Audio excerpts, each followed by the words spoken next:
이 규제가 일어나기 전에 오피스텔 시장은 어땠을까요? 시장이 거의 죽었어요. 완전히 죽었습니다. 완전히 죽었다는 얘기는 자체 에너지가 이제 거의 소진된 상태라는 거예요. 소진된 상태에서 풍선 효과가 일어나는 거예요. 이런 상황을 고려를 해야 되는데 진짜 안타까운 게 그런 거예요. 그냥 불이 착 켜지면 그냥 불길을 향해 뛰어든 하루살이처럼 미친 듯이 그냥 풍선 효과 생기면 이리 갔죠. 여기 갔다가 막 하는 사람들이 지금 많단 말이에요. 이게 이제 전형적인 우리나라 투기 시장이다라는 대표적인 사례거든요.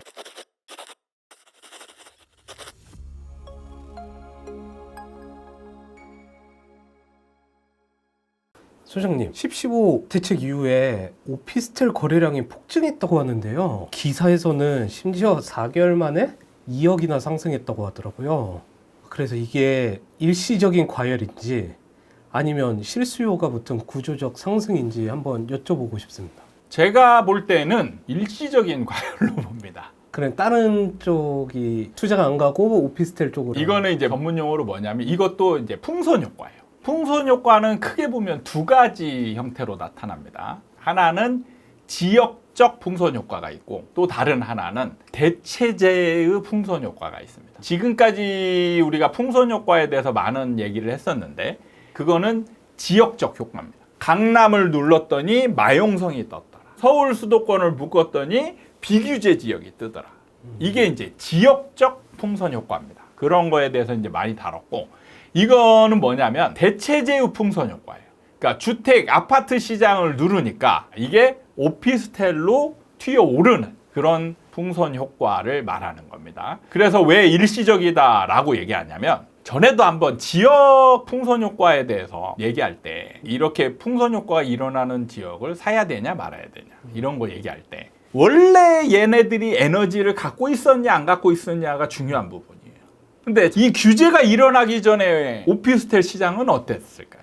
아무도 잘 안 보지 않았었나요? 그렇죠. 거의 네. 시장이 거의 죽었어요. 완전히 죽었습니다. 완전히 죽었다는 얘기는 자체 에너지가 이제 거의 소진된 상태라는 거예요. 소진된 상태에서 풍선 효과가 일어나는 거예요. 그럼 이 효과가 얼마나 갈까? 그러니까 이걸 사는 사람들은 뭘 때문에 사느냐면 시세 차익을 노리고 사는 거거든요. 근데 저번에 한번 리딩방 얘기를 했을 거예요. 올라갈 때 사는 사람은 자기가 올리는 거라고 얘기를 했단 말이에요. 그러면 내가 올리면서 사가지고 내가 오른 가격에 샀잖아요. 그럼 내가 시세 차익을 얻으려면 더 오른 가격에 살 사람이 있어야 더 오른 가격에 이제 팔고자 내놓으면 다음 수요자들이 시장에 이제 풍선 효과가 조금 이제 뭔가 약해지는 상황이 되면 이 사람들이 더 높아진 가격에 살까요? 아니요, 한계가 있지 않을까요? 그죠? 이 사람들은 그 가격에 사가지고 거기서 월세 놓으면 수익이 생겨요, 안 생겨요? 안 생기죠. 손해볼 수 있단 말이에요. 이런 상황을 고려를 해야 되는데 진짜 안타까운 게 그런 거예요. 그러니까 시장의 원리를 좀 꿰차고 있으면 내가 여기에서 달라들 것인가 말 것인가 이걸 판단을 해야 되는데 이걸 못하는 거죠. 그냥 불이 착 켜지면 그냥 불길을 향해 뛰어든 하루살이처럼 미친 듯이 그냥 풍선 효과 생기면 이리 갔죠. 여기 갔다가 막 하는 사람들이 지금 많단 말이에요. 이게 이제 전형적인 우리나라 투기 시장이다라는 대표적인 사례거든요. 그러니까 이런 상황이 됐을 때 이게 지속성이 있을 것인가를 판단하고 사야 되는데 그걸 구별하지 않는다. 그냥 주식처럼 생각한다. 그러니까 주식도 이렇게 오르는 일시적으로 어떤 호재나 아니면 뭐 다른 일시적인 뉴스거리에 의해서 상승한 거는 거의 제대로 가거든요. 그러면 이때 산 사람만 손해잖아요. 그렇기 때문에 조심해야 되는데 그걸 조심하지 않고 이렇게 사는 사람들이 굉장히 나중에는 엄청난 후회를 할 것이다. 그런 측면에서 저는 일시적인 상황이다. 이렇게 보는 거죠. 그런데 이 아파트를 묶은 정부의 규제가 결국 비주택 시장으로 자금 이동이 된 셈인데 이런 풍선 효과가 또 다른 데로 번질 수 있는 부분도 있을까요? 제가 있다고 했죠. 번질 수도 있어요. 있을 수도 있고 없을 수도 있고. 투기 시장은 이런 부분을 완전히 예측하기가 어렵습니다. 어느 부분으로 튈지 잘 모르는 거예요. 근데 문제는 우리나라는 투기 시장이기 때문에 항상 이런 현상이 일어날 수 있다라는 거를 인지하고 있어야 돼요. 그러니까 우리나라는 항상 그 안에 휴화산처럼 그 안에 숨어있는 마그마들이 있어요. 그래서 어느 지역이나 아니면 어떤 것을 누르는 그런 상황이 생기면 일시적으로 다른 지역이나 다른 물건으로 이렇게 튀어오르는 이런 현상들이 계속해서 일어날 수 있다. 근데 전에도 얘기했지만 이게 힘의 크기, 이게 중요하거든요. 근데 지금은 힘의 크기가 굉장히 약해져 있는 상황이다. 전에 제가 풍선을 비유했을 때 풍선 효과가 일어나려면 그 안에 에너지가 꽉 차 있어야 된다라고 얘기했죠. 꽉 차 있기 때문에 누르면 다른 곳이 튀어오른다. 이 얘기를 했단 말이에요. 근데 이게 바람 빠진 풍선이라면 풍선 효과가 일어나겠느냐? 안 일어나죠. 네. 그러니까 풍선 효과는 일어나겠지만 지금 점점 에너지가 빠지고 있는 상황이에요. 빠지고 있는 상황에서 이런 풍선 효과들이 문재인 정부 때의 풍선 효과는 차원이 달라요. 약하다라고 볼 수 있죠. 그렇게 판단하면 될 겁니다. 그리고 오피스텔 자체로만 봐도 뭔가 오피스텔은 아파트나 다른 것들에 비해서 좀 복잡한 세금 규제랑 낮은 황금성 리스크가 있잖아요. 이런 것들 때문에 더 위험해 보이는데 네. 지금 이렇게 거래가 많아진 상황이 나중에 어떤 영향을 사람들한테 끼칠지 조금 궁금해요. 그러니까 네. 제가 볼 때는 이때 산 사람들만 엄청 피해를 입을 것이다. 그리고 해자는 누굴까요? 탈출한 사람들. 그렇죠. 이때 오른 가격에 네. 팔고 나간 사람들은 우연히 엄청난 기회가 온 거고 그 기회를 잘 잡은 사람들이 될 겁니다. 그러니까 여러분들도 이런 거를 타산지석으로 삼아야 돼요. 만약에 내가 어떤 부동산을 가지고 있는데 물려 있는데 어떤 규제나 어떤 정책으로 인해서 이렇게 뭔가 내가 가지고 있는 물건 쪽에 좋은 상황이 벌어지고 있다. 그러면 이때 고민될 거 아니에요. 아, 상황이 좋으니까 더 가지고 가자. 아니면 팔 것이냐. 이럴 때는 파는 게 좋죠. 왜냐하면 내가 시장이 죽어 있었잖아요. 이미 죽어 있었던 거를 경험한 사람은 이게 일시적이라는 걸 판단을 해야죠. 그러면은 이때 기회를 줬을 때 빨리 빠져나오는 게 가장 어떻게 보면 현명한 판단이 될 수 있다. 이렇게 공부하는 게 제일 좋겠죠. 지금 괜히 그 풍선 효과로 인해서 오피스텔로 거래를 많이 하고 있는데 결국엔 오피스텔은 재개발 재건축도 안 된다고 저는 알고 있는데 안 되진 않아요. 만약에 오피스텔만 가지고 재건축을 하기에는 규모가 너무 작거나 약해서 어렵고 재개발 지역에 이제 포함되어 있다라면 할 수는 있겠죠. 근데 아마 대부분의 오피스텔이 재개발 지역에 포함될 만한 오피스텔은 그렇게 많이 없을 거예요. 현실적으로는 없다라고 보는 게 맞을 겁니다.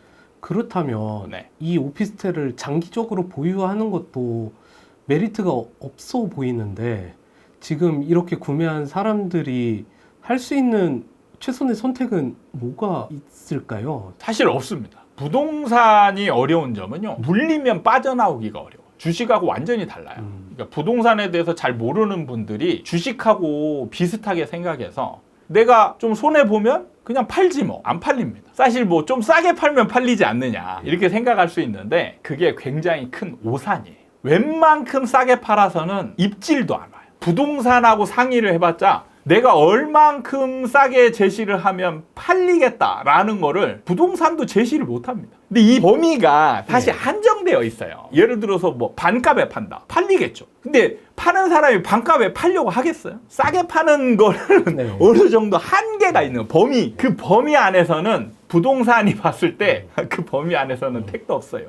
이 얘기를 애둘러서 하는 거예요. 그러니까 자기가 한계선에서 팔 수 있는 싸게 파는 범위를 벗어나야 팔 수 있다라는 거예요. 근데 그렇게 가려면 손해가 어마어마하거든요. 근데 그렇게 팔 수 있는 사람은 저는 100명 중에 한두 명도 안 될 것이다. 제 경험으로는. 그런 과감한 결단을 할 수 있는 일반인은 거의 없어요. 그렇기 때문에 못 판다 이렇게 보시면 맞는 거예요. 그래서 그런 부동산 시장의 원리를 알고 이렇게 들어가야 돼요. 그러니까 별로 인기가 없는 물건을 이런 일종의 일시적인 호재예요. 이 물건에 의하면. 그렇죠. 풍선 효과가 생기는 거는 일종의 일시적인 호재입니다. 이 호재로 인해서 덥석 잡았다가 물려가지고 수익도 없이 고통만. 오피스텔은 정말 골치 아파요. 나중에 여러분이 한번 오피스텔 보유해 보세요. 세금이나 뭐 여러 가지. 자칫 잘못하면 1가구 2주택이 될 수도 있어요. 그리고 1가구 2주택이 안 되려면 불법을 해야 됩니다.